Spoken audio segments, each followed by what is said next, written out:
Assalamualaikum warahmatullahi wabarakatuh.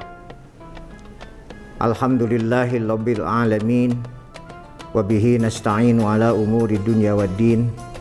Wassalatu wassalamu ala sayyidina Muhammadin wa ala alihi wa ashabihi ajma'in. Amma ba'd. A'udzu billahi minasyaitonir rajim. Ya ayyuhalladzina amanu kutiba alaikumusiyam kama kutiba alal ladzina min qablikum la'allakum tattaqun. Al-ayah. Saudara-saudara sekalian, para pendengar, khususnya Sivitas Akademika Universitas Islam Nusantara, alhamdulillah wa syukurillah, kita panjatkan puji dan syukur kehadirat Allah Subhanahu wa taala bahwasanya kita memasuki bulan Ramadan tahun ini.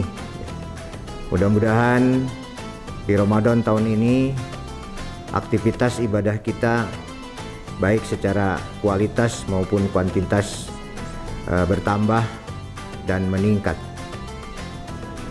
Saudara-saudara sekalian, yang menjadi dasar hukum diwajibkannya saum adalah surat Al-Baqarah ayat 183 yang bunyinya, Ya ayyuhalladzina amanu, wahai orang-orang yang beriman. Artinya Allah Subhanahu wa taala memanggil untuk melaksanakan saum itu adalah orang yang beriman.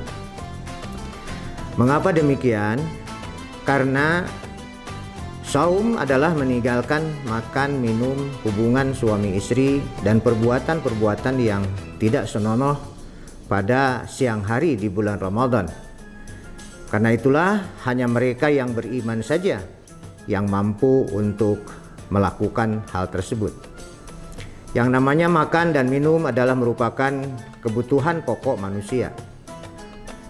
Karena itulah maka tidak banyak orang yang mampu untuk bisa menahan makan dan minum di siang hari bulan Ramadan antara 12 sampai 14 jam. Bahkan ada di bagian negara tertentu yang saumnya sampai 20 jam. Karena itulah kalau tanpa didasari oleh keimanan yang kuat, maka sulit sekali untuk bisa meninggalkan makan dan minum tersebut. Di samping itu pula sebenarnya makan dan minum itu hanyalah sebagai alat, ya, bukan tujuan. Jadi saum itu meninggalkan makan, minum dan hubungan suami istri bukan tujuan. Karena kalau hanya meninggalkan makan dan minum, sebenarnya semua agama, semua bangsa juga mampu untuk melakukannya. Bahkan binatang, tumbuh-tumbuhan juga mampu untuk meninggalkan makan, ya, dan minum sesuai dengan fitrah daripada binatang dan tumbuh-tumbuhan tersebut. Misalnya ayam, ya, atau unggas secara umum, ya, ketika mereka sedang mengeram telurnya, maka mereka tidak makan dan tidak minum. Jadi dalam pengertian secara harfiah mereka sedang puasa, ya.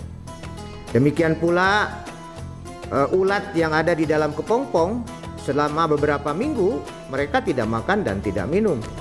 Nah, berarti mereka secara harfiah sedang melakukan puasa. Demikian pula ular, ketika dia mau berganti kulit, maka mereka pun tidak makan dan tidak minum. Nah, pada tumbuh-tumbuhan, yaitu ketika tumbuh-tumbuhannya berguguran daun-daunnya, maka sebenarnya proses fotosintesis itu tidak berlangsung, ya. Sehingga sebenarnya akar, kemudian dahan, ranting itu tidak mendapatkan pasokan makanan karena daun sedang berguguran.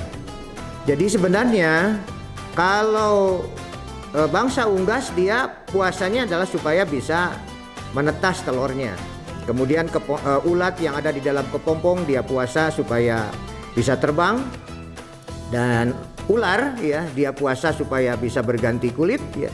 Sementara tumbuh-tumbuhan berpuasa adalah dalam rangka supaya menjadi lebih subur.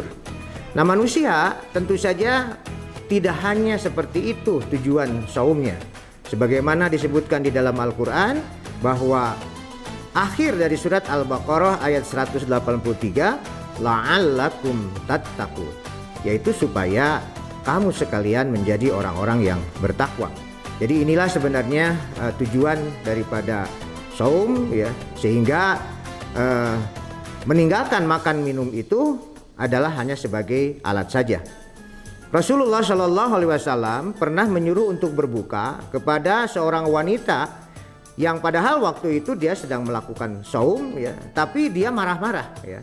Kemudian Rasulullah Shallallahu Alaihi Wasallam menyuruh kepada sahabatnya untuk memberikan minum kepada wanita tersebut. Kemudian wanita tersebut menolaknya, sehingga tidak minum, ya. Dan ia katakan kepada Rasulullah, saya sedang puasa. Kemudian Rasulullah Shallallahu Alaihi Wasallam menegurnya, bagaimana mungkin engkau sedang berpuasa? Puasa itu adalah mengendalikan hawa nafsu. Sementara ibu, ya, marah-marah kepada pembantu ibu. Karena itulah maka sebenarnya saum menurut Imam Al-Ghazali dibagi beberapa tingkat, mulai dari saum awam, saum khawas, saum khawasil khawas. Nah, kemarin kita mungkin melaksanakan saumnya hanya pada tingkatan saum awam, hanya meninggalkan makan, minum, dan hubungan suami istri. Mudah-mudahan pada tahun ini kita meningkat, bukan hanya meninggalkan makan dan minum, tapi juga meninggalkan perbuatan-perbuatan yang tidak senonoh. Mudah-mudahan Allah melindungi kita semua, mudah-mudahan Allah memberikan taufik dan hidayah kepada kita semua. Terima kasih. Wallahul muwaffiq ila aqwamit thoriq. Wassalamualaikum warahmatullahi wabarakatuh.